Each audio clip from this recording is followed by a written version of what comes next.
is this against Portland? This is against Washington, right? Okay, so this is yeah. So I think the ball is played. Where is this? Corner kick. Yes, it's a corner kick. It's Sam Staub, right? She gets a little flick on the ball. It's kind of plays, bumps out towards like a little bit towards the 18. Half volley by Ashley. Is it Ashley Sanchez? It is, right? Oh, look at that play right there. Let's play that one more time. I just want to start it from the very beginning. And why don't you break it down for us, Bella? What's happening here from the corner kick? First off, with the positioning here.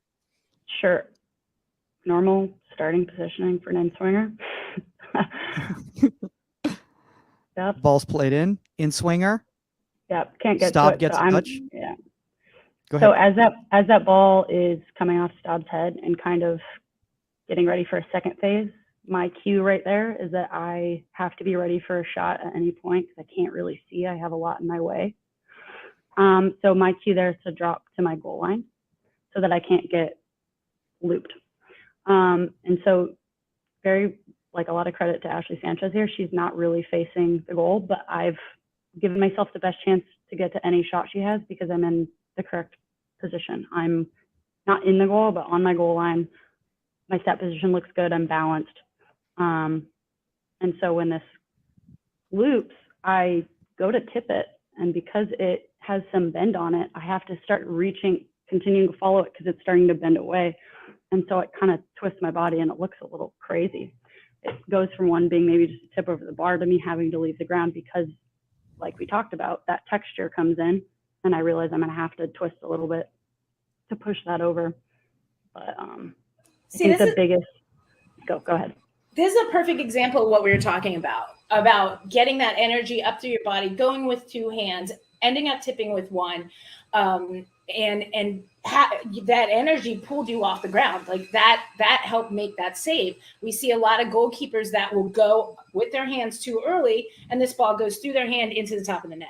And that's exactly what we were talking about. So that's where that range, that extension, and that energy through your body helps make this save. And that all comes from your set position, your body weight, and ready to go.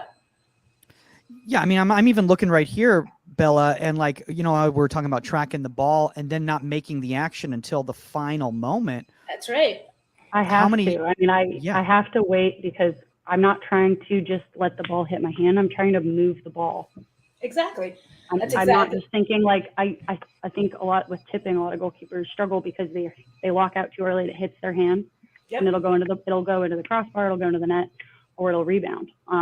You can't just act as a wall. You're trying to exert your own momentum into this ball to redirect it, and I think maybe conceptualizing it as a redirection helps. Yeah, it is a perfect example. See, and now the movement of this ball, first of all, that's a nasty ball in my opinion. Yeah, it starts to dip. Yeah.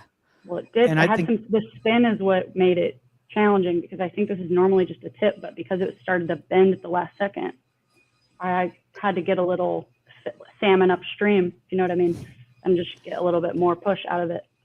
I think that this outside the frame of my body. I think that this is where some people that don't understand would be like, why does Bella have to leave the ground? She's 6 feet and stuff. She could just, and that's not true. Like that's exactly what we're saying is being there, locking out, like being a wall. The ball will blow through you. That ball will hit the top of the net, inside the goal, and everything. So using that energy, it's a great save. It's perfect what we're talking about. I think just shooting my hand, the energy and like me shooting my hand as hard as I can versus my whole body behind my hand is what gives me the ability to push it over instead of just your hand. Accidentally redirecting this into the net because of the spin. Yeah, agreed. Yeah, I'm looking at this here too, and I think also before we move on right here, Bella, I think a lot of young goalkeepers need to recognize that you have to be able to improvise within the scenario, because every play isn't going to be like what you think it's going to be. Like you said, that ball starts moving as you're going up for contact, and so you had to get that physicality of that twist of the hips, in order to redirect that ball right there. Yeah. I think it's just a brilliant save. How many kids hit that into the net just over and over and over again? Mm-hmm. And by kids, I mean me. How many of me hits that ball into the net? So I think also, like we talked, like positioning, I see goalkeepers sometimes, they get set for this and they're almost in the net and you're going to push it against the bar. You don't want to, like, you obviously don't want to be, I feel like I'm really happy with my positioning here. You don't want to be too far off your line so that it dips past you, but you can't be in your net where you're pushing it into the bottom of the bar as well. And I also think one of the best things is you are set right on, like, your timing for your set. You're not stagnant, so you're not set too early. You're not flat-footed. You're not setting too late, so you're still moving when Ashley's already hit it and stuff. You're set and ready to explode. Locked and loaded. Locked and loaded. And I think, last thing I want to say right here too, Bella, what you said was just absolutely perfect about, the heels on the line. A lot of kids are, on the heels are on the line. I always tell young goalkeepers, I said, your whole goal is to protect the space in front of the goal. Not your goal is not to be inside the goal and protect the goal. So if you're inside the goal, all you're doing is already you're in the space where the goal is trying to be, the ball is trying to be scored into. Just that little thing. Boom. All right, let's move on to this right here. I think, look at this. Congratulations from everybody. Oh, here's the play. Here's the play that we were talking about earlier on. A lot happens here. Obviously this, I think what happens is this ball is from outside of the box at an angle across Ashley Hatch to Trinity Rodman into space. You come out, hold. I think that's a great save. And then here's the recovery. And then that touch covers that space right there. We'll start it from the very beginning. Belle, I see that you're already criticizing yourself right here. In my opinion, this was pretty darn solid. But let's start from here. So what's going on here first off? I think this is something I try to teach my kids is like, what is the picture in front? So this ball is nowhere near me, but I can already see Trinity Rodman is breaking and is probably is asking for a slip pass. And I have one defender covering the space between. So I'm already thinking that if Ashley Hatch passes this, I have to be able to close the space to cut off the angle. If she takes a touch, like I have to be set in case she hits it first time, but if she takes that touch, I then have to close space. So that's what I'm reading right now is she going to hit this first time? Right. And so if she can, I want to be set for this. Hey, it's just me and you. I think we lost Mike. No, it's true, and I think you find a lot of times with Mike will come back, but I think with that, you'll find kids that are moving as that ball is getting slipped. Here, they're coming too soon, right? And so if she does hit it the first time, they're still moving and it's passed right by them into the side netting, right? So you're kind of like, all right, I'm in a good position right now. If Trinity hits that first time, I have it covered. If she takes a touch, then I can, in that time, I can steal another yard or two and then get set. But we'll find a lot of goalkeepers, right? Go ahead with the pass, Mike. Okay. Like right now, we'll start moving.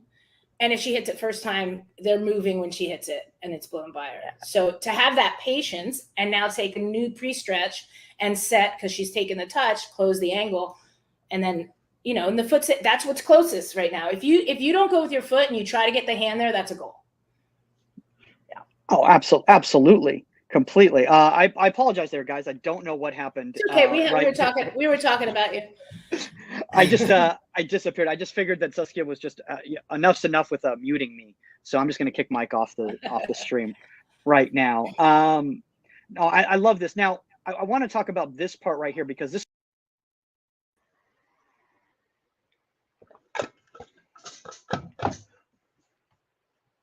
I can't hear you. Can you hear me?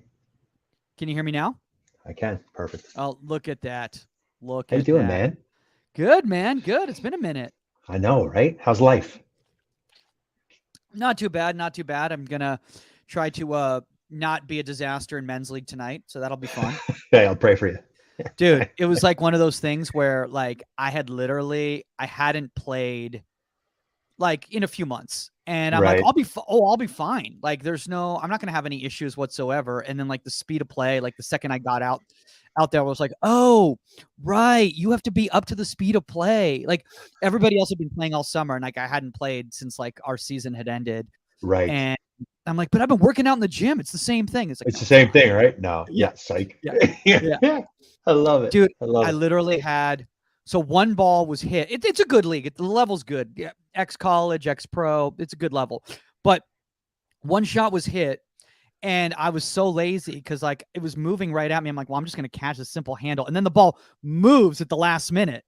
Right. It's one of those. Of course. And you just look like an idiot. And everybody just stares at you and they're like, dude, what is wrong with you? And I'm like, well, it broke at the last minute. They're like, dude, why didn't you react? I'm like, because I thought it was just a simple, I didn't want to put that much effort into it, to be honest with you. Like, right. And then there was like another one where like I should have gone down to smother it, but like instead, like I dropped into a block and the ball went right underneath my legs into the goal. Oh man. Yeah. You kept playing though, I hope, right? I did. I kept playing. Okay. All right. I mean, my team didn't want me to keep playing, but I kept playing. Yeah. I mean, it sucks because then we scored and everything like that. Was ended up being a 4-2 game, and it was like, well, I was kind of really responsible for 2 of those goals. It really should have been. We should have drawn for that first game, but so you're like De Gea last weekend, huh? Exactly. Exactly. So I love it. Yeah. Yeah. So hold on, let me check and see where Sask's at. Let's see if she's close here. Oh, check in ETA.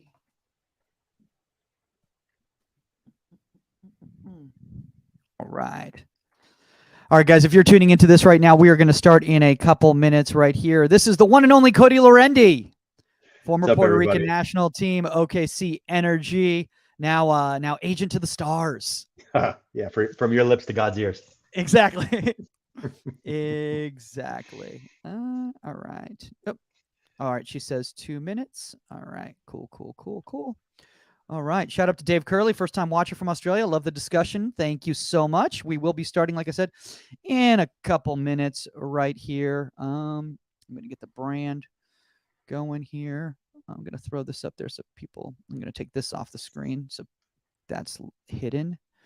I like that I'm talking to everybody and letting you guys know what I'm doing. Nope. Hide. There we go. Beautiful. Perfect. Fantastic. All right. Once Sauce comes on here, we will start the we will start the pod. By the way, dude, I didn't realize, and we'll talk about this on the podcast, but it was your birthday on Monday? It was, yes. 34. 34 now. Oh, my gosh. I know. Time flies. Oh, my gosh, dude. 34. So you're just coming into your prime, dude. Hey, that's right. That's right. Just in a different space now. Hopefully in my prime. Well, we'll have to talk about that, man, because it seems like you got a lot of different things going on, not just the agency thing, but you're giving back in a lot of different ways. So, of course. All right, I will let her know. Okay, cool.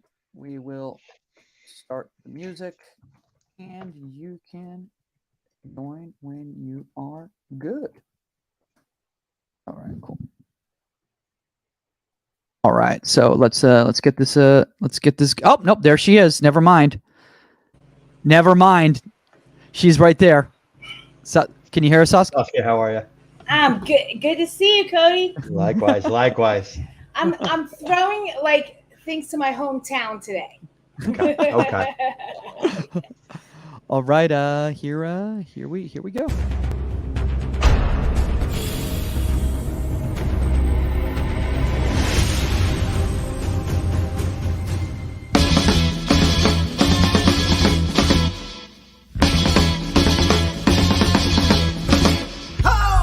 Welcome to Inside the 18. I'm Michael Magid, live from Hollywood, California.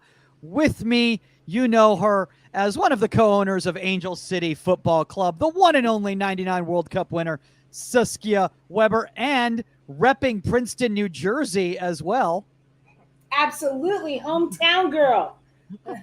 You got to throw it. You got to throw it to the hometown every once in a while. You got to throw it to the hometown. And somebody that throws it to the hometown out in Florida all the time is the one and only, I like to say, agent to the stars, current owner of FCM, that's Football Career Management, and former Puerto Rican national team goalkeeper, Cody Laurendi. Cody, this has been a long time coming, man. I'm glad we found a topic that's going to be awesome. This is going to be amazing. Yes, thank you for having me on. And Michael, like you had said earlier, it's been far too long. So thank you for having me back. Yeah. Now to kind of catch up everybody there who might not be familiar and everything like that, is that Cody and I originally met. It was myself, him, and Omar, and I think 7 other people in a room at the Sheridan. Yep, and in Tucson. Arizona, in Tucson. Ooh, I During, need to hear about that. Yeah. So we went out there For for the MLS. bachelor party? Yeah. The most boring bachelor party there probably ever has been. If MLS preseason is a bachelor party, then yes, absolutely. Right. Well, it sounded like it. You didn't present it as anything else. But we went in there and we did this whole conversation, and it was so funny because like we had a bunch of the different goalkeepers and the goalkeeper coach, and I think some other people were in there as well too. And then Cody just ended up making it a Cody Laurendi podcast. Like it was a brilliant conversation with Cody, and like we were just like Omar afterwards was like, man, I got to get your number. Like we got to talk, man. Like we got to stay connected and everything. I mean, you were born for this, Cody. Well, I'm by no means was I trying to take over the conversation, but again, the I don't know, the experiences that the collective experiences that we've had as a group, and then obviously individually. Yeah, I know people jokingly say this, but you can literally write a book about the positives and the negatives that go on if you are fortunate enough to have a career in this industry. And you guys you guys asked some wonderful, wonderful questions, and I think questions that I'd say the general population or those who maybe are they have desire to play professionally but really don't know the reality of the industry.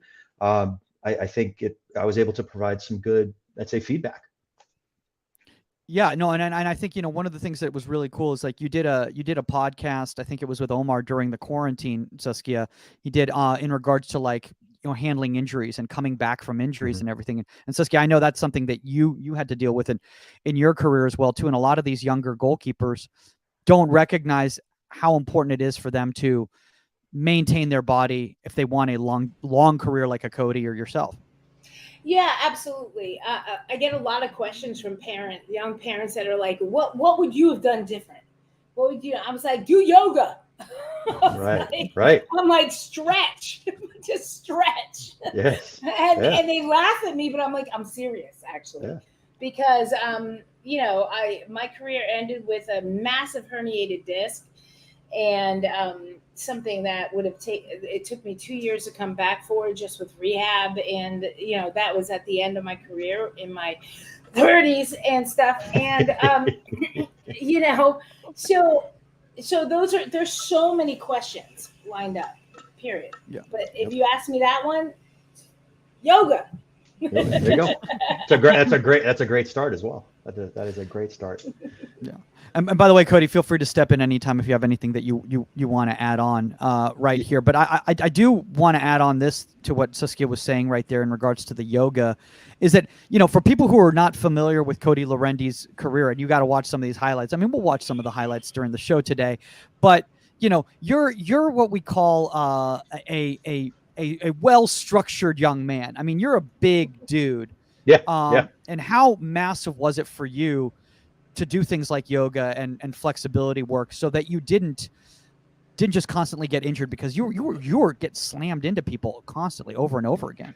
Yeah, that's a really, really good question. I think, and I'll just be completely transparent with you. Growing up playing a sport like soccer, where everybody is very, is small, right? I stood out in terms of being a bigger individual. But as I got older and kind of really became more comfortable with myself and in my own skin, I used my size to my advantage. I think I wouldn't necessarily just rely on the physicality nature of the sport, or at least I tried not to in trainings. But I knew that I had the psychological advantage over my opponent with anything that was in the air that I should come for, any crosses, any sort of one-on-one situations. Now, I wasn't always successful, but I think for those listeners that maybe they're a little bit bigger stature, bigger build, I think you really should use that to your advantage, and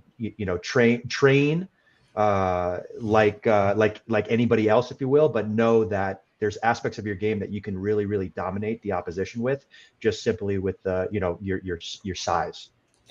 Yeah, I think that's the key thing with goalkeeping. So anybody that's listening, heighten what your advantages are. Mm-hmm. So if you're big, if you're tall and stuff like that, you're going to own your area. You're going to come for crosses. You're going to have a presence. Yes. You know, if you're a smaller goalkeeper, that means you're like quick, reflexes, really good at like 1v1s, really good at through balls and everything like that. But at the same time, figure out how to supplement what you're weak at. Yes. Figure out the positioning. Figure out how to still be good at crosses, even though you're 5'5". Yes. I'm talking to like a lot of women goalkeepers out there, 5'5" and stuff like that. How do I deal with this? You know, I'm going up with forwards and everybody that are 5'9", 6 feet. It's about positioning. Yep. So figure that out, but heighten what you're good at. Yes. You know, I want to say this, Cody. You know, one of the things is that when we talk about, you know, and Saskia's bringing up a 5'5" goalkeeper or whatever. But everyone's got a different shapes and sizes and heights and all that sort of thing. Did you look at like somebody like Tony Miola and go like, oh, I can't be Brad Friedel. I'm not built like Brad Friedel, but I can be Tony You Miola. can't touch the crossbar like this on a PK and grab it with both hands like that. Michael, have you ever seen him do that? Yeah. Yes. Yeah. Michael, it's funny you brought up Tony because growing up, I don't know if it was just the goalkeeper position or the fact that he was an Italian American as well. He was my idol growing up. Posters in my room. 19, I don't know if it's 96 or 98. The All-Star game that was in Orlando. I have, my mom actually recently sent me VHS footage of me watching the training of Tony, and they were doing some.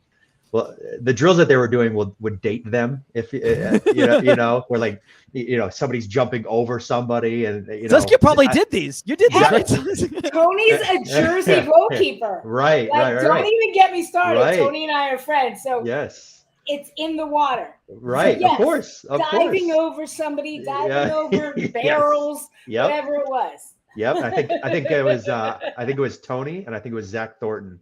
Those are the two that were. But again, old was Zach then?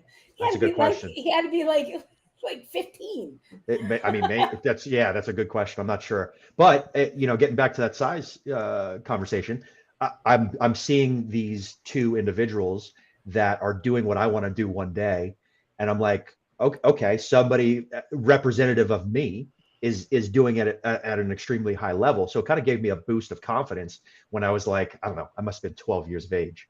How tall is Tony? How tall is he? Oh, I don't know. He's not that tall. No, no, because I was just told that I'm a short goalkeeper at 5'9", and it like hit me like a ton of bricks. I was at a camp and some kid raised their hand. She goes, "How'd you deal with being short?" And I was like, "Short? What are you talking about?" Me? Me? I was like, you know how long ago I played? I was tall. Right. I was a Neanderthal. But Tony. I think the thing about Tony, and because you brought him up, and I love him. Hey, Tony, if you're watching, dear friend, Jersey boy, everything. Again, I come back to presence and positioning and attitude and everything. And so whatever Tony's like bad things were, you didn't know. Because when you went at him, you saw Tony. You didn't see the goal. You saw Tony. Right. Yeah. That's the psychological advantage that you create. That can hide some deficiecies. Absolutely. Absolutely. So. Well, it's interesting. Hey, Mike, you got to work on that. Yeah, I mean, Cody and I, we were talking about my men's league last week, and let's just say that it was a shocking performance. And I have a game tonight. Shocking in a good way. Shocking as in a very bad way. Shocking as in it did not go well, and we were just discussing that before the show started. But just for all the kids out there, who take a few months off, just recognize you're not going to be caught up to the speed of play. Right. It's going to take you exactly a few matches to get there, and don't be arrogant and just assume that you can just pop out there. Nor is your defense. Very true. Yeah. Very true. And we had a couple new guys, so but I'm not going to throw them under the bus. I'll throw myself under the bus. Especially Saskia, you're going to love this. One of the balls was a simple smother, and I went down to block, and it went through my legs into the goal. I'm sorry? I said one of them was a simple smother. Through your legs, through my legs, and I went underneath? down to block. I went down to do a block, and it went underneath my legs. So you into didn't the do a goal. simple smother. You went to a block. I went to a block, and it went underneath my legs. Yeah. So for all the kids out there listening, again, context. Look at the scenario, look at the picture, and decide, is this the right moment to pull this off? You know, and I was lazy. I dropped down. And I think I've been watching too many videos of European football. So Right. But Cody, I want to bring this up right here because Saskia just brought up, you know, the fact of Tony, and like you just see Tony. I remember the first time I saw you, I think you were with the Galaxy at the time. And dude, I was like, is this Stone Cold Steve Austin, Goldberg? Like, who is this? Who is this out here playing in gold? Hey, This guy is that's massive. your next career. Right. Exactly. WWE. Exactly. Love it. Goalkeeper, sports agent, WWE. Wrestler. Yeah, a little bit of everything. Go with your legs, with everything. Yeah. Yes. Finishing move. There you go. But the way that you used your body was so fun. You were able to move so well for having, you know, a thicker build, and it was really, really incredible for me to see, because so many goalkeepers, you know, use the excuse like, oh well, you know, I don't want to get too big because then I won't be able to move and stuff like that. As opposed to, like, you know, we were even talking about a goalkeeper a few minutes ago, Saskia, you know, off the air, in regards to the fact that like the structure is a bigger structure, but they move so gracefully because they've understood how to use their body talking properly. about Lauren. Yeah. Well, And Lauren's basically the preseason like All-American for UCLA, and absolutely, you know, you can still develop quick reflexes and everything with a big physique. Yes. And Lauren's a really good example of that. You know, she is just solid muscle at 6 feet tall. And you would think, okay, let's go low on her. And when I see her, like the commentary on her, like, how do you score? And it's like, go low to the left. And I'm like, well, she's never been scored on low to the left. Right. But it's just an assumption. But she has worked so hard to work on her agility and everything. So you can use a big physique. You can still get down, you can definitely explode. Yeah, absolutely. You know, by the way, I think this is a really great way to segue actually into today's topic, which I know a lot of people are really excited about. So I figure we might as well just hop into it right here. But we're talking about different physiques. And for those of you guys who didn't catch the beginning, Cody is now in the sports agency world. He's in the representation world. So now, instead of him using his big physique from a goalkeeping standpoint, he's out there identifying the different traits that different goalkeepers have, and maybe a big physique is one of them, to find kind of that next generation of high-level players. I won't do it. Cody, before we kind of get into the topic, how did you get into the sports agency world? Yeah, it's a good question. I think actually after that year that you were just speaking about with me and at the Galaxy in 2014, when I became a free agent, I hadn't had representation up until that point, and needing an agent and not knowing where to look, that was kind of my first, okay, I have to take this a little bit more serious. I had just played 20 plus matches for, at the time, you know, I'd say the most well-known, you know, MLS franchise. And I wanted to kind of keep that positive momentum going, because up until 2014, you know, I was a backup. I was a backup for, you know, 6, 7, 8 years, and not really having anybody to advocate for me was a big thing. Up until that point, my father and I, look, I had no leverage when I was a backup, because I had played a handful of matches. So it's kind of like, take what you can get to just stay in the game, to build a name for yourself. And then obviously when you're able to play those matches, do well in those matches, you know, build leverage, as they say, then you can have somebody that can, you know, really come in and advocate for you and really, you know, dot the I's and cross the T's, if you will. And it just so happened that my teammate, Bradford Jameson, his mother was his agent.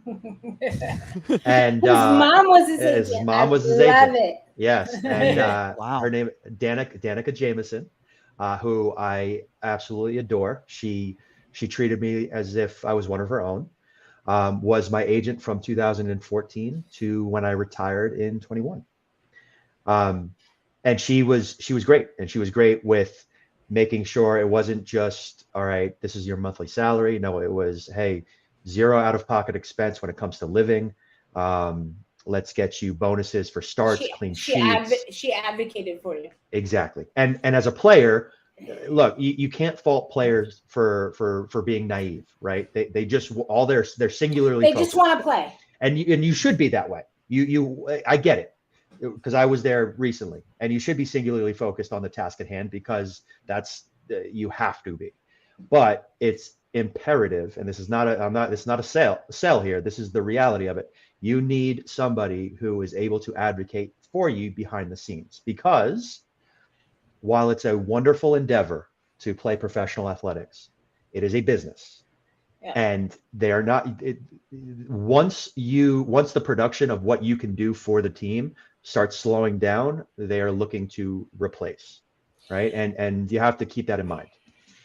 You know, it's funny because you would think, as a 99 World Cup champion and everything, I've had an agent forever. Not the fact. So I just signed on with an agent who is Carissa. She's amazing, and she reps a bunch of us older players, but she reps a bunch of us, and she's amazing. And I thought the same way, because I was so used to taking care of myself for so long.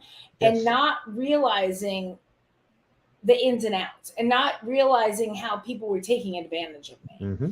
And it comes as simple as saying, oh, you know, I got a call, and it was just like to do a quick, like 30-second video for a shout out, right? Yep. And she's like, Sask, you're so used to just doing things for people and stuff. What if you were doing this shoot and you tripped and fell? Mm-hmm. And I was like, what do you mean? And she's like, what if you tripped over a cord and fell? And there's nothing in place, and that's it. And I was like, agents are so important, because they dot the I's, cross the T's, and they think of things that we don't think of. Right. Because as an athlete, we're just like, I just want to be me. Correct. And hey, what's up? Correct. And she brought stuff up to me that blew my mind. Mm-hmm. Like literally blew my mind. Mm-hmm. And I was just like, I just said yes to shoot this thing. You know what I mean? Of course. Yeah. Of course. I think it's, and again, this has been my personal experience over the past year and a half. The contractual side of things is a very small percentage of the experience as a whole. I found myself having more phone calls with my psychologist, friend, mentor, parent, sometimes hat on, as I say, than anything to do with anything regarding the contract. Oh my God, I totally agree. You know, that's the level of service that I provide. I'm not interested in this is the genuine pitch that I have for every client every player that I work for. Is I'm not interested in doing a deal for you and then having the mentality of don't call me, or don't call me, I'll call you. I'll call you when I have something. No, I am an extension of the professional experience, because one, I'm able to empathize with what you go through. Two, it's not this upwards trajectory of success. You're going to have peaks and valleys, right? And I want to be there to at least be somebody who can give you some experience-based perspective, get you out of your head, let you vent a little bit, and then at the end of the day say, hey, let's get on with it. Okay, you're not playing. How can we change that? What can you control? Okay, well, I can control this and this, my effort, my attitude. Right. Okay, let's focus that. Don't worry about what the coach thinks.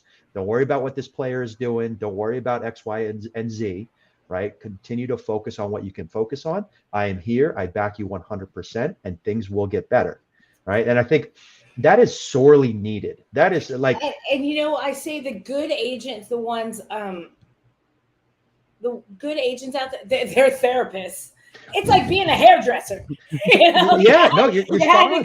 you had to go through Psych 101 to be a Yeah. hairdresser. So Right. you got to go through Psych 101 to be an agent. But if you're that real agent, I think the majority of the phone calls that you're fielding from your clients are not necessarily about contractual issues and stuff. It's like, you know?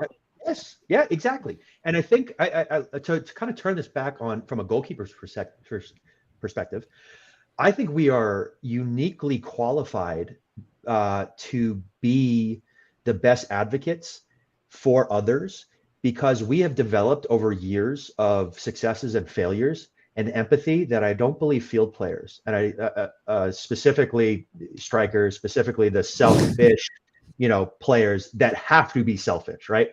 Goalkeeping is innately a selfless endeavor, right? You have to put your body on your line. I have a question for you, Cody. Yeah, yes. I'm putting this out there. All right. So there's a player that I know and have run into multiple times. Yes. And have had players go to multiple times to get autographs signed by. Okay. And this player has denied children. And continues to do it to the point that any of my friends that are watching right now, that it's a Where's Walt? It's a game. It's like right. Get her autograph right now. Like wins, right? And it's actually a joke. She doesn't know it's a joke, but it's a joke because it's so bad. And has gotten so headstrong. What do you, if that's one of your clients, what do you say? I don't want to work for somebody like that. Thank you. I think you have to give the reality of it, right? We're in a front-loaded career path. We're not doctors or lawyers who are getting started at 30, right? We're winding down at that age, okay? And if you are fortunate enough to be in a position where young people, impressionable young people look up to you, the last thing I would ever accept from somebody is, no, you're not getting my autograph.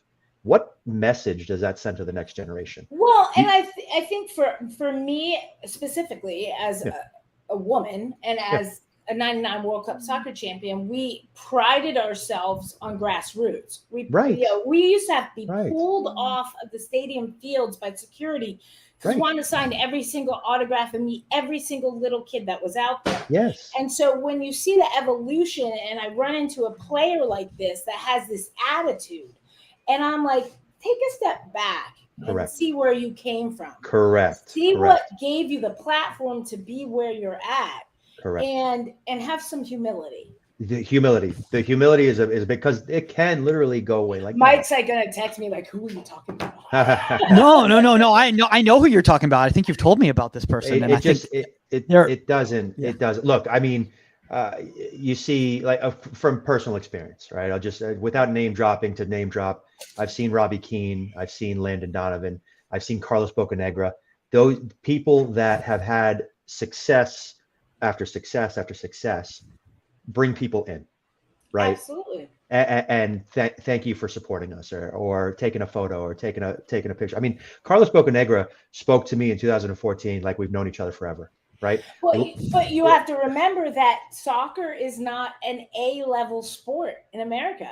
True. We're trying to get there. True. Right. True. So if you are acting like you're LeBron James or you're something like it's something that you're not, it's gonna stifle that movement. Correct. I mean, I think also I just want to bring this up right here, just to reiterate, like the LeBron Jameses are the LeBron Jameses because they don't do that. I guarantee you, the people of the level of a LeBron James, that's a completely. I will absolutely agree with you. I'm going to tell you guys a story because I can do this in my podcast. So it's my advice. So I met Michael Jordan, and for me, even as a World Cup champion, meeting Michael Jordan is. I was in a reception, I'll say I was in a bar in New York, and the friend I was with was like, my dad played golf with Michael at UNC. So every time Michael would come out to the golf course, he would pick up people to play with, and my dad was always one of them. And I went up to Michael because he had been introduced to me. He knew I was a World Cup champion. I gave him crap about, I was like, really, with the Mike and Mia, what was up with the goalkeeper saves? And he was just like, was it bad? I was like, it was beyond bad. I go, next time, Paul. Yes. That was my conversation with him. I was like, what was that dive? And so I told him, let's just say the guy's name was Joe. I told him he had passed away. And when I introduced her to him, he said, oh my God, I love playing. You're so-and-so. I love playing golf with Joe, your father. And took that moment. Yep. You know what I'm saying? The most famous athlete in history took that moment after what I told him in private and reverberated. She doesn't know that. Right. But he did that. Right. So the people that are out there going like, I can't sign your autographs, take a lesson. Of course. I think it's important. You make everybody feel like a somebody. That is the goal. That is because feel and how people have made you feel, positive or negative, that's the only thing that you remember. I mean, I'm sure you could sit here and think back to high school and be like, you have an opinion on somebody just because of how they made you feel years ago, right? And that's very, very important, especially when you're in a position of influence to the next generation. That's something that I was very prideful in, because like one day nobody's gonna care.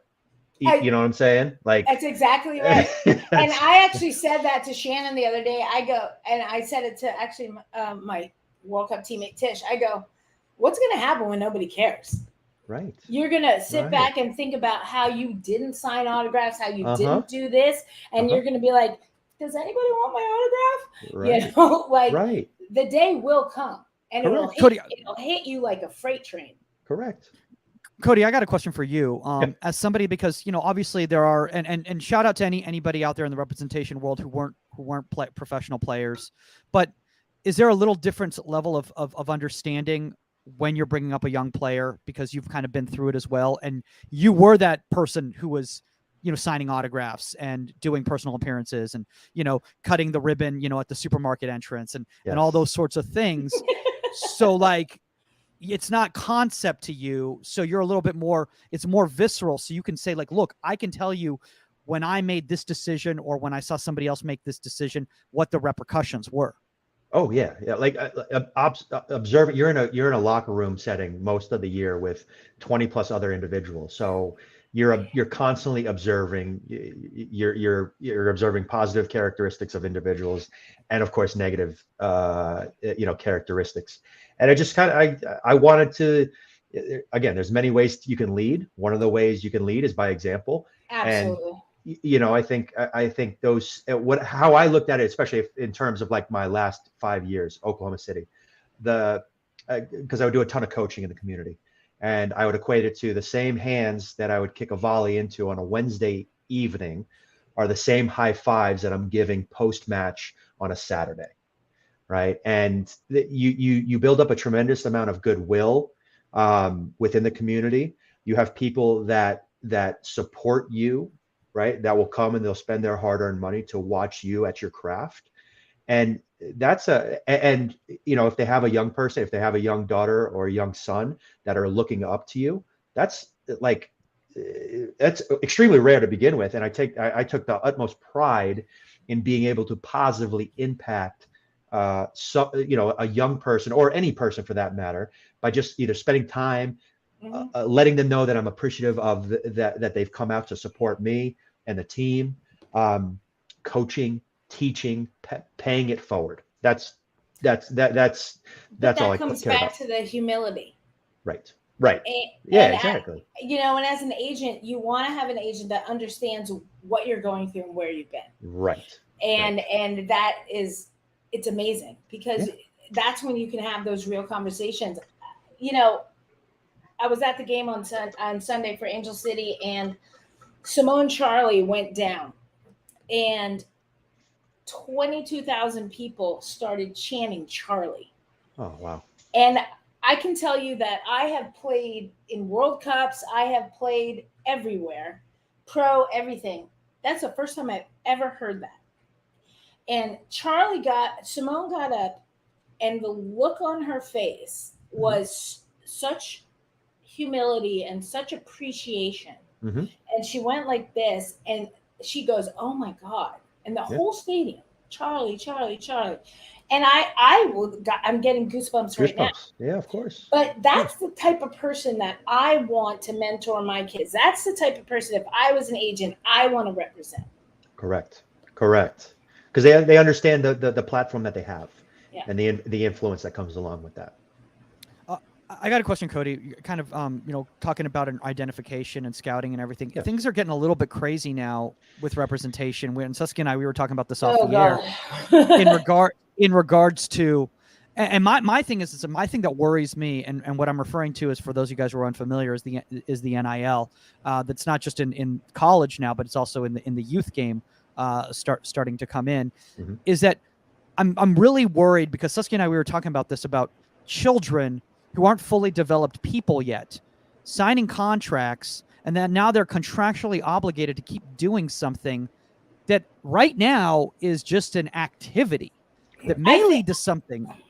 I think, Cody, my conversation with Mike was, how many goalkeepers that have we trained, young goalkeepers that were going into high school or started freshmen in high school? You don't know where they're going to be in 4 years. They might end up being a dancer or a musician or whatever. Right. Like, they're still developing and trying to find themselves. But now you have Nike and people like that signing contracts with 14-year-old kids, 15-year-old kids, and now you're contractually obligated to play soccer. Right. And maybe if you took that away through their development, they would end up not wanting to play soccer. True. Very, very true. Yeah. And you could grow to, who knows, you grow to resent the fact that you're playing, the sport at some point. And that's the worst place to be. I think, getting back to your question, Mike, about the age, I am not going to be chasing around a 15-year-old around a soccer field. I am not interested in doing that. Thank you. Now, over the years, kids that I've coached are now getting to the college level, but I'm very honest with them. Because, and I'll give you an example. A couple of weeks ago, one of the kids that I've mentored for years, he has professional aspirations, which I will never, ever, ever try to shoot anybody's dream down. But I'm also, in the same breath, going to be extremely honest with them. He made mention to me that he wants to get to the professional ranks. He's 16 now. If he can do it, I don't know. It remains to be seen. But he wants to get there as fast as possible.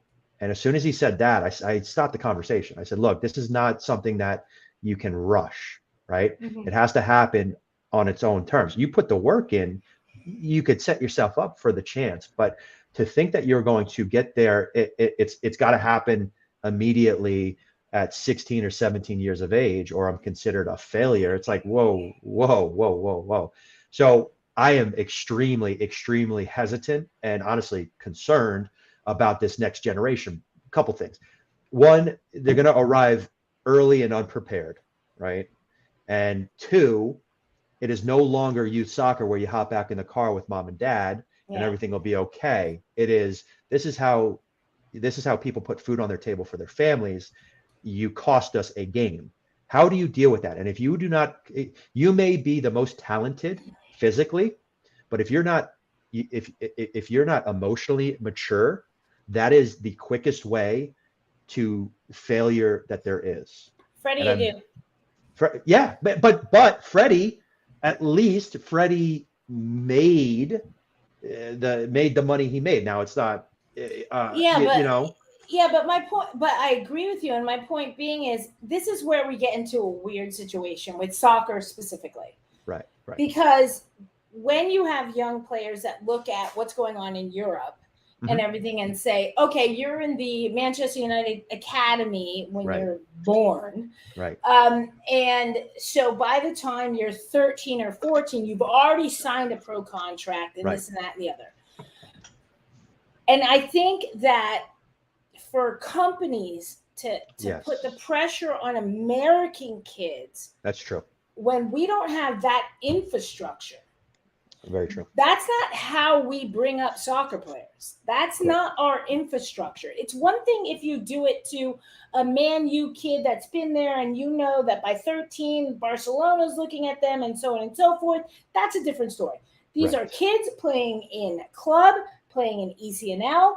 They are in high school, going into high school and stuff like that. It's not the same system.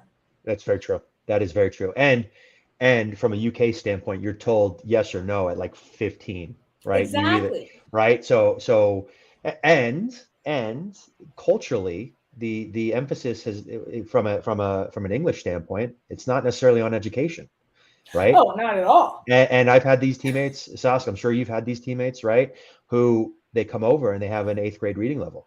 And it better be football, better be work out for them, because what else are you going to do? When I was coaching college, you have kids that want to come, but they can't get into these schools. Right.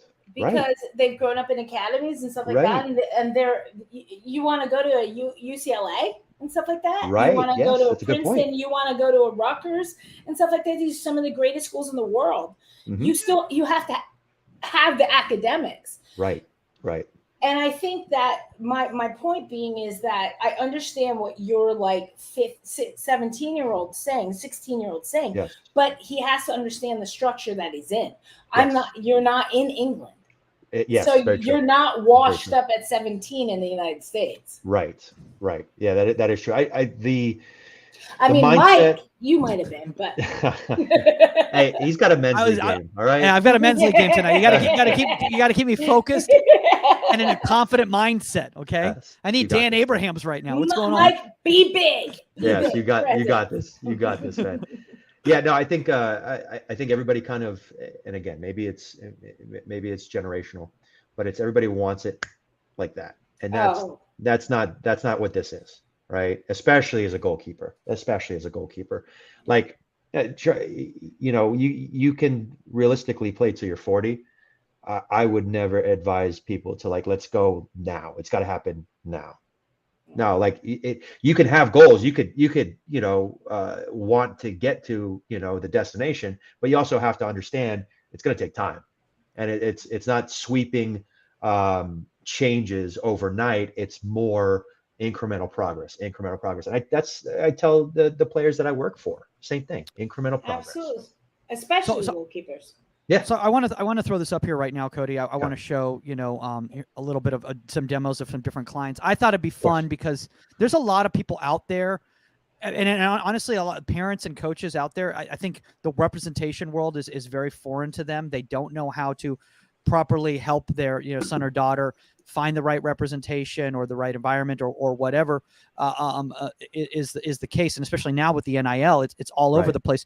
So I wanted to kind of showcase some of your clients, not just to toot your own horn, but to tell us why specifically some of these people, are on your roster, and what are the traits that they have. So let's start here with a non-goalkeeper, because I think it's cool for a lot of people out there to see that even though you're an ex-goalkeeper, you don't just work with goalkeepers. Correct. Yeah. So Katie and I, good example to start with. Katie and I actually grew up together. We're both from Melbourne, Florida. What makes Katie so great is she's earned everything that she's achieved in her career. She's had a good amount of experience. She was with the U20s at one point, national team. She kind of bounced around the NWSL, had some success in the NWSL, but is always looked at as like a second option, and wasn't necessarily the premier option at any team that she played for. And she had to hustle. And when I got into this, she was one of my first clients. She wasn't happy in the NWSL. She was getting overlooked. I think there were some games where she wasn't even in the 18. And she was looking for a change. So I said, all right, what time better than the present to let's see what we can, find out. And we were able to get her a move to Vålerenga in Norway. She spent close to a season with them. And then by playing in the Women's Champions League, she was able to qualify for a work permit in the UK. So it was kind of like, it was a necessary step. even though this is a player who has played in the NWSL for many years, has played USU 20 national teams, I think USU 17 as well, but still needed to qualify to earn her work permit. And now she's playing for, you know, one of the biggest clubs in the world. She's featuring. She feels valued. She feels appreciated, and she's enjoying her football again. And that is, above all, that's what I care about. I care that my clients feel like I've gone above and beyond for them. That way they can step on the field, you know, on a match day or training and just be free. And all they have to worry about is the football. You know what I'd love right now, Cody, is that, and everybody listening out there, is that the fact that just because, and you stuck by her, just because you're not playing for Angel City or you're not the starter on the U.S. national team and everything, doesn't mean somebody's not there to support you. Correct. Through your journey. Correct. You know, and look at if you had like heritage, right? So if you took like Didi on in the beginning and you're like, well, sorry, you're like third on the list on you know, the NWSL team. All right, you're going to go over here. All right, I'll talk to you later. Right. Right? But her journey brought her back to the starting keeper for Angel City. Right. And to have somebody behind like you that says, I'm with you for this entire journey. Correct. Is what you're looking for out there, parents and kids listening, as somebody to represent you. Correct. Yeah, this is again, and thank you for that. That's very kind, and that's genuinely all I care about, to be an extension of the professional experience. Mm-hmm. Now I want to bring this up now. Now we're talking about the other spectrum. We're talking about somebody just beginning their career in regards to Ethan Boundary right here, who's at Sporting Kansas City. So a young goalkeeper like this, what attracts you to somebody like this? Yeah. So Ethan, first off, character, wonderful human being, hard worker, right? You know, he's going to give 110% at all times. Massive upside, in my opinion. I think him, and then we could also speak about Andrew. They find themselves in an interesting situation, much, and something that I can identify with when I was with Galaxy 2, where you are in, a lot of the times these guys are training with the first team week in and week out, right? But come game day, if the number 2 for the first team needs minutes, right, you're kind of now back on the bench. Oh, absolutely. Right. So being able to then, that life experience that I had when, I was backing up Brian Perk or Brian Rowe at Galaxy, I'm able to provide experience-based perspective of, hey, stay the course. Everything, all the feedback that I'm getting from your coaches is positive. You're a welcome addition to the locker room. You're a hard worker. You keep training at a high level. And ultimately, what I explain to these guys is, if it doesn't work at a Houston Dynamo 2 or a Sporting Kansas City 2, I will promote you in the best possible way to a standalone franchise elsewhere. But continue to be that positive worker in a training environment. Continue to be that positive teammate, and things will ultimately open up for you.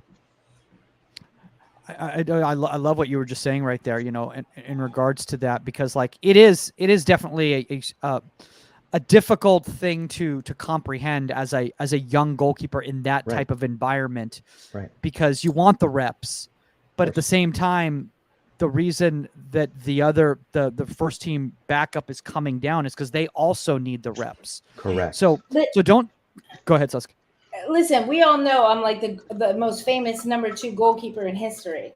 I sat behind Bri for almost 10 years.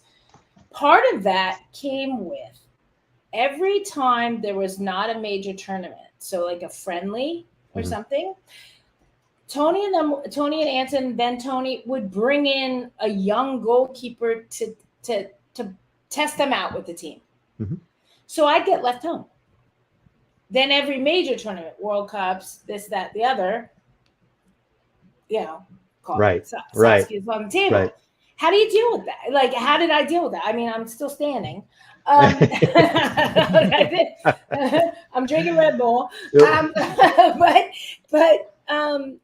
that's something that as an agent, you have to help your players understand. Correct. And it takes a certain type of personality, at least, to be able to understand that. I'm not saying you have to, you kind of have to just, you have to accept what it is, what you can and cannot control.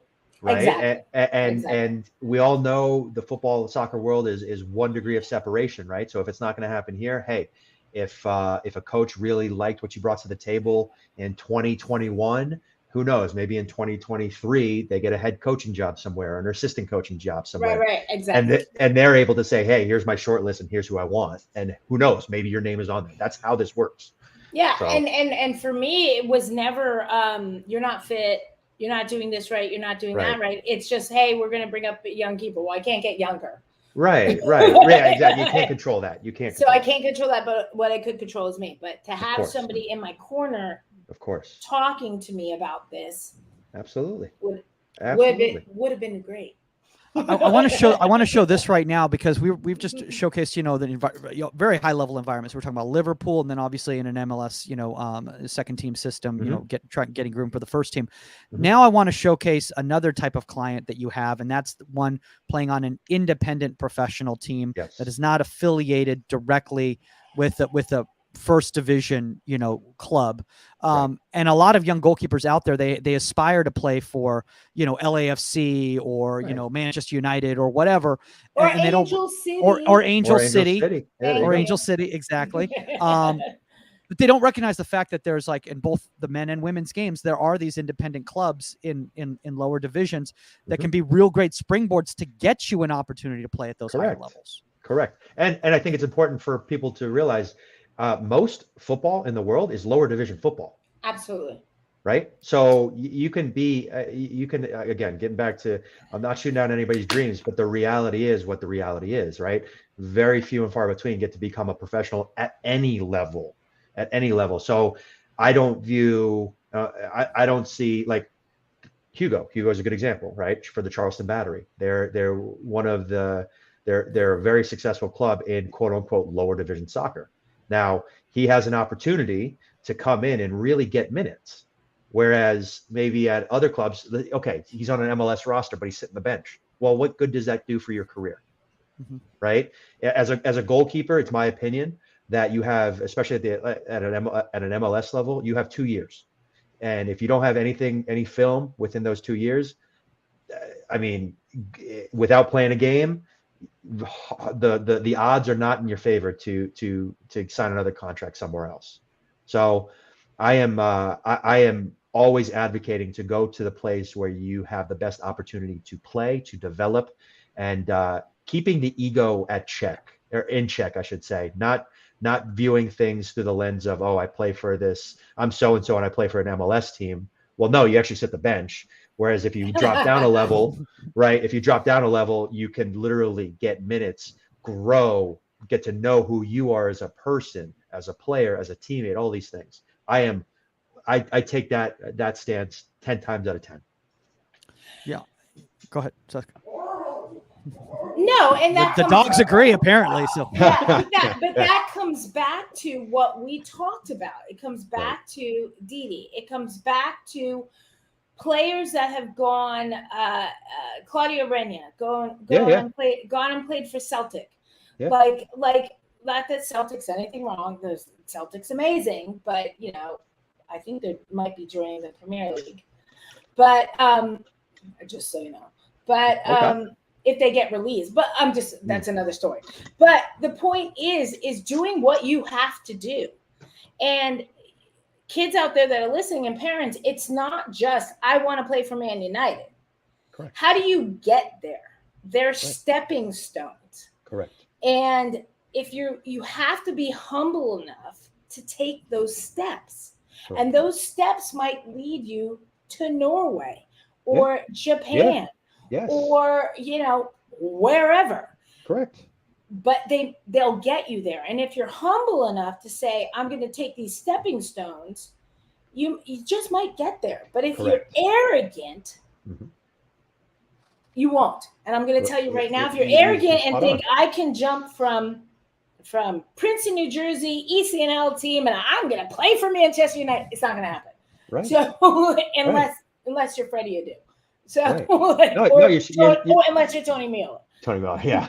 No, you're spot on, and that's the thing. It's like, okay, you're going to arrive early and unprepared for something that you think that you want. There is a process that you have to go through, and you see the end result. You want the end result, but you also have to realize the necessary work that it takes to get to that end result. I'm going to give you guys. I'm going to give a men's thing on this. Okay. Jamie Vardy. Yeah, good example. Yeah. Best Great example great right example. now is Jamie Vardy. Great example. Everybody knows who Jamie Vardy is on Yeah, on the English national team. You Yep. know, helped Leicester City win a cup, the Yep. whole 9 yards, best score, everything. I really wish I put $1,000 on Leicester City that season, but we'll leave that alone. Yes. But Jamie Vardy played in the 3rd division in England. 3rd, I think even 4th. I want to say I think you're being generous. I think it was even the 4th. Like, I like have a beer and take a goal. You smoke a cigarette at halftime and then you get that. And stuck with it. Thank God Jamie Vardy's not playing tonight against me. I'm just really happy that he's moved up his career. And stuck with it. Yeah. And stuck with it. And then you have Leicester City gets moved up to the Premier League. Yep. And then they win a Premiership. And Jamie Vardy is a household name. Exactly. But that is the best example I can give right Jay now. Demerit for all. Oh yeah, Jay Demerit. Jay's a great example too, right? He was over there and he was knocking around. I want to say 8th division. There was a scout that came to see another player. I mean, is that a division? Right, exactly. Exactly. Isn't that just like a Sunday? That's men's league. That's men's league. Men's league. Hey, right. Mike, there's still time. Yeah, there's still time.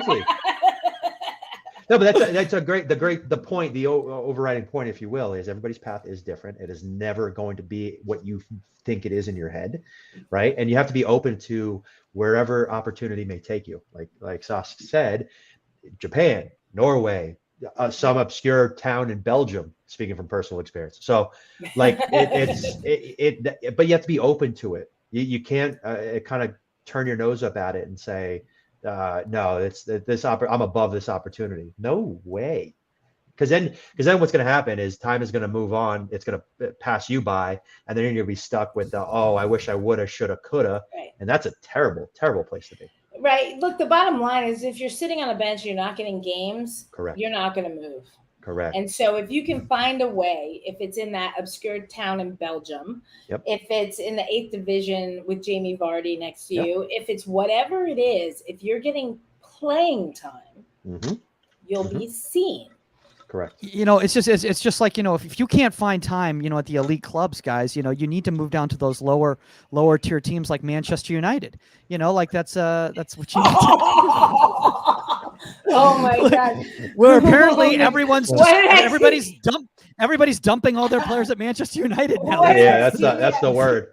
That's the word. What was the meme the other day? It was like a bunch of security guards with a Manchester United fan locked in their arms like a hooligan, and it was like security trying to keep Manchester United fans in the stadium. Yep, exactly. Gosh, brutal time to be a fan. Oh my God. It's okay. I'm still a Man U fan. I'll stick with them. There you go. Those I love it. Hideous green kits. Not sure what that was all about. Here's the deal. After the triple and everything in '99, and they are like the Yankees to me. Okay. They back then, I get it.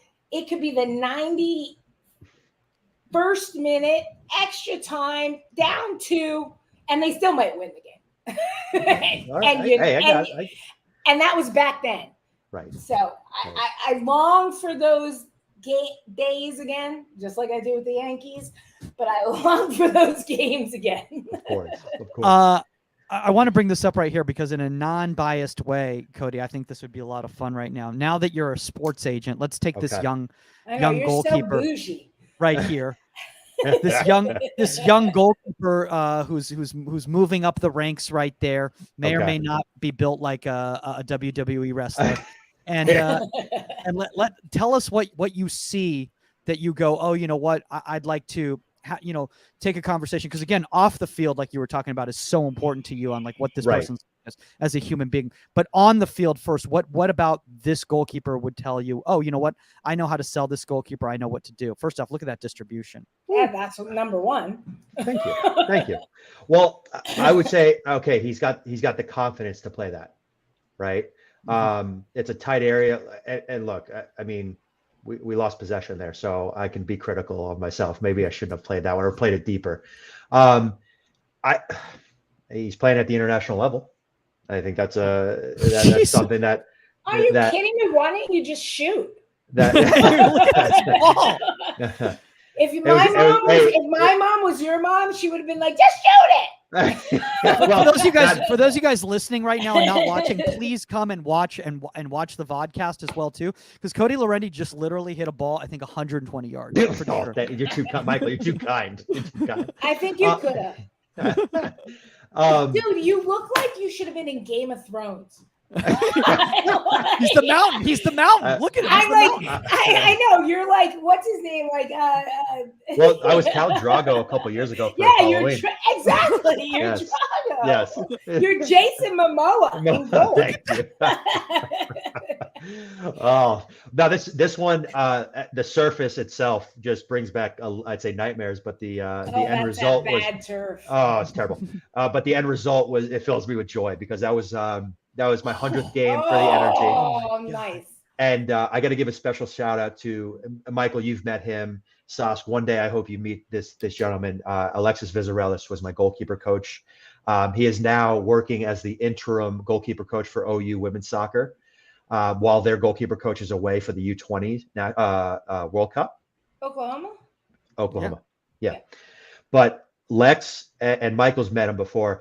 The whole reason I've saved this was down to his hard work, because we were so focused during the week on, we probably watched this player's last 7 to 8 penalty kicks.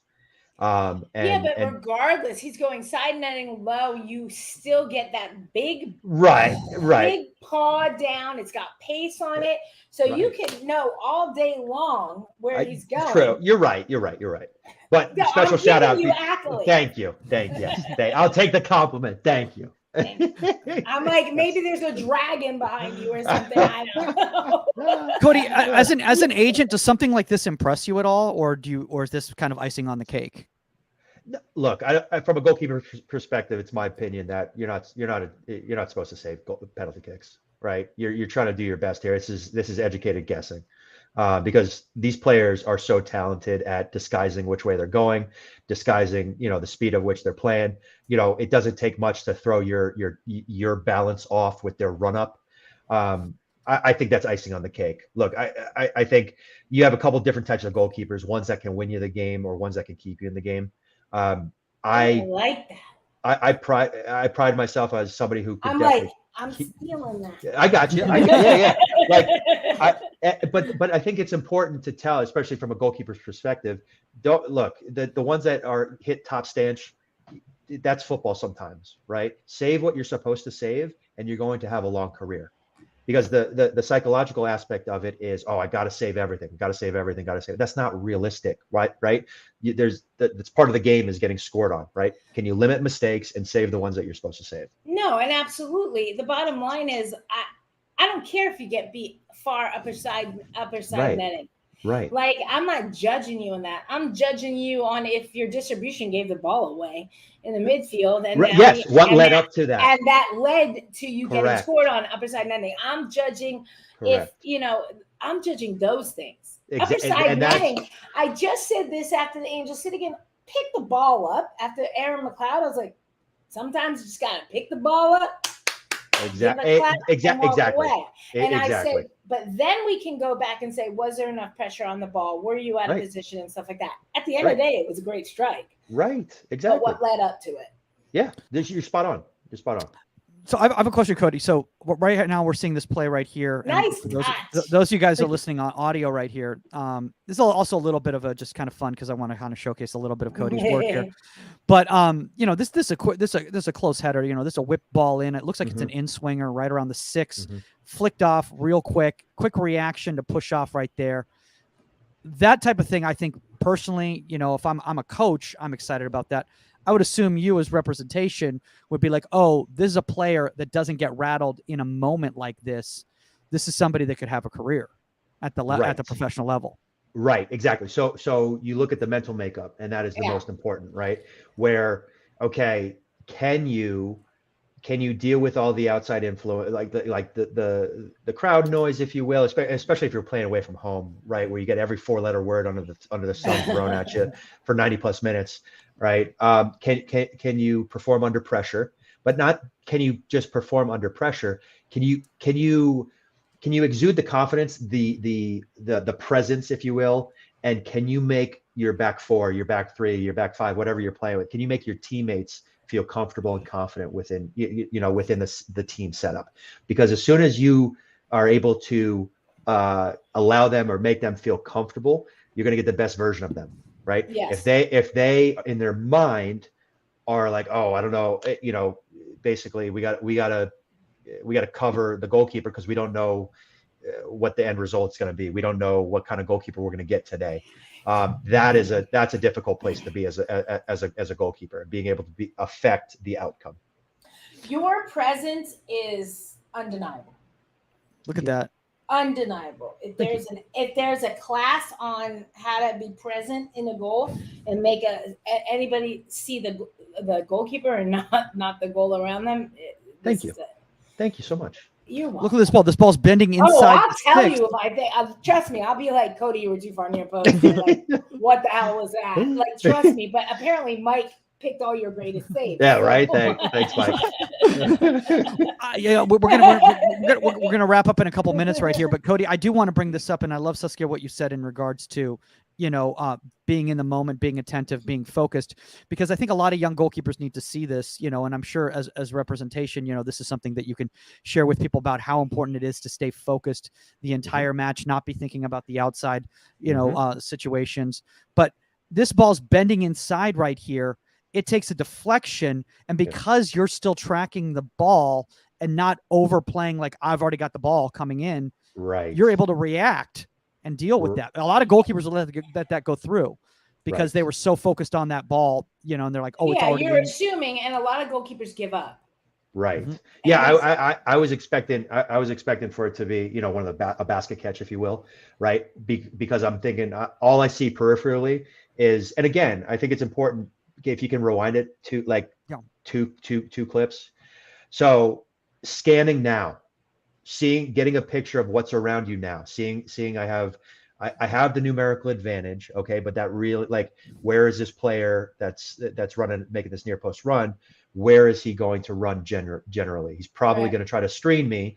And if he doesn't make contact with it, then a trailing run, most likely on the back post, right, will be there to finish it. So you kind of do the homework early, or at least you do your best to at least have a visual of what is around you early and not just ball watch, right?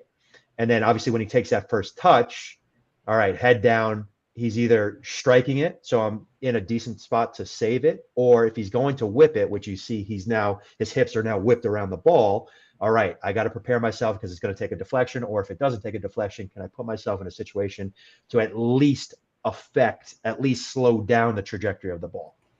And I'm like, parents out there listening, yes, all this runs through your head, but in warp speed, right? Warp speed, right. Yeah, exactly. Warp speed, yeah.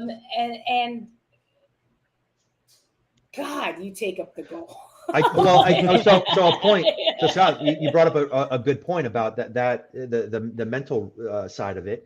I told a young goalkeeper that I coach here in OKC, I said, look, we get so wrapped up in making sure everybody else is in the right place that we almost forget about ourselves, right? And that's the truth. And you have to give the information, but then you also have to be yes, exactly, and prepare yourself to succeed, or to at least put yourself in a position to succeed.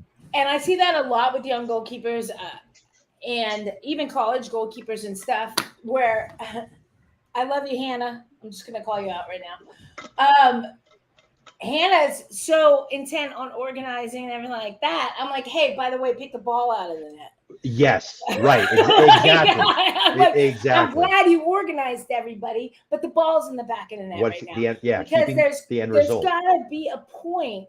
Hey, you give communication, direct Mhm. communication, 1, 2, 3, that's it. Now it's time for me to focus. I've Correct. already told you to mark up weak side. I'm not looking to see if you're doing it. I told you Correct. to do it. That's the end of it. I'm not Correct. picking the ball out of the net while I'm organizing you. And I've Exactly. literally seen goalkeepers be like, hey, and there goes the ball. Right. Yes, exactly. It has to be concise, to the point, and now focus on you to prepare yourself to make a save. Mike's like, oh, I think I did that last week. Oh no, absolutely, completely. I want to bring this up as we wrap up right here, Cody. One thing that's always brought up to me by a lot of young goalkeepers out there, and other players as well too, field players as well too, is open combines and scouting combines and open trials. How do you all as professional representation? Do you all take those seriously? Do you actually attend them? Do you would you advise people to do them, or is it just a publicity thing? Like what's your advice on those? So I'm a product of 3, right? And I understand people's apprehension when it comes to, well, it's just a money grab, or it's X, Y, and Z, and there are those out there, right? I'm not saying that there's not. Again, the humility to go to 3 open tryouts after being a professional for 6 years, right? There's value there. And I think you're going to run into people that, are either going to kind of get on with it. This is the opportunity that I have, and I'm going to make the best of it. Or you're going to have the ones that stick their nose up at it and say, oh, I'm too good for an open tryout. I should just get a trial, directly with the club. Look, everybody's path's different. I went to one for the Puerto Rico Islanders when I played for them in a preseason opportunity, and then I did one with the LA Galaxy for multiple weeks at a time. I was flying back from LA to Orlando to LA to do the open tryout, to do the invite combine, and then ultimately to get invited into preseason. Look, I'm proof positive of these things working. Now, if we fast forward to 2022, 2023. The infrastructure is vastly different than it was 10 years ago, 15 years ago, right? You have identification in multiple markets. I still think that there's value. There's a company that I've assisted with when it comes to helping the goalkeepers that have sent players to international trials, players that have been able to sign with USL clubs. So there's value there for sure. But I also think it is fair for some to say, you know what, it's just it's a money grab, if you will, or to be honest and ask questions about, hey, what's your track record, if you will, your record of success, of placement. So I fall somewhere in the middle, I would say.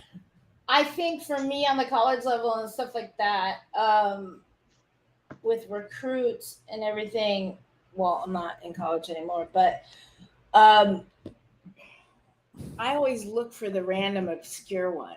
Mm-hmm. Everybody's seeing the ECNL keepers, everybody's getting the same emails and stuff, and you find that diamond in the rough sometimes. Right. And I'll give an example of Adalia. Adalia was a walk-on at UCLA, and for 2 years, like, she's just the epic goalkeeper that you always want in practice and everything. I mean, she pushes everybody to be better. She shows up every day, and it's just the epitome of intensity, on point every day. I don't think the girl has ever had a bad day in her life when she's in between the pipes. And she became our number 2 last year. The last year I coached you, and everybody's like, but you have this recruit and this recruit. I'm like, I do. But Adalia is no joke. Now she's playing for Venezuela. Right. She is taking her 5th year at Utah Valley State. Will be starting for them and everything. But this was a walk-on. Correct. And there are many ways to get to a point. Correct. And with with money and everything being an issue, with the internet and everything being what it is, you can be seen. This is true. Yeah, this is true. And I think there's tremendous value of the individual who maybe hasn't had that upwards rise to success. And I'm not saying it's been easy. I'm not saying that, but you develop a certain amount of character, a certain amount of chutzpah, if you will, that will allow you to maybe go a little bit further than a player who that has everything handed to him. Exactly. Exactly. Well, guys, if you want to learn more about this type of mindset, Cody's going to be one of my other agents now. I got you. I got you. Carissa, I love you. I'm kidding. Hey, let's work together. If you guys want to have the same type of mindset that Saskia and Cody have right over here, guys, check out the upcoming webinars and courses on the Union Sports. We have one with Mental Coach Pro founder Itzik Rappaport next Wednesday, August 21st, I believe that is, or is that 24th? 24th. August 24th at 1 p.m. Pacific time. That is a free webinar, guys, with a guy who works with MLS players, NWSL players, USL players, a lot of different high-level players out there on their mindset. We had him on. Check out the podcast that we did with him a few weeks ago. Really good stuff there. And this is the type of stuff, obviously, Saskia and Cody, that a lot of young players out there, don't realize how important it is. And, it's not just about the X's and O's, but they need to be, working with somebody, maybe on the outside from the mental standpoint too. 100%. Absolutely. Yep. And guys, if you want to reach out to Cody, if you want to know more about FC management, where's the best place to connect with you? Yeah, you can Twitter, Instagram. Those are the two. So it's C-Laurendi23 on Twitter. And then it's Cody Laurendi is my personal page. And I have a work page dedicated to the agency. That's C. Laurendi FCM on Instagram. Nice. And obviously, and I will do my best. I will do my best to respond to as many people as I possibly can. I believe that. Yes. Thank you. Thank you. I know how difficult it can be when getting inundated with messages. And a lot of times when it comes to social media, the messages go to this weird box and you don't even see them. Yes, so. Exactly. And again, like I said, forgive me if I miss it. It is a blessing to have people wanting feedback, wanting to reach out, wanting, searching for help. So please don't feel like I'm big timing you.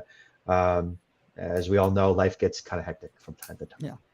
Speaking of big time, shout out to Stan Anderson, Camp Shutout. Cody, I know you were at Camp Shutout this past year, and shout out to Stan for bringing in people like yourself. I think that's really awesome for the young players there, young campers to get to meet an agent in person, who's been through kind of the whole journey that they have been to. I think that was really cool.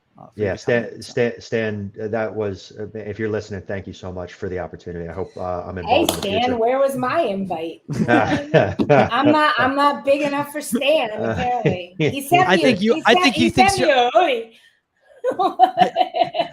he thinks you're too big time for it.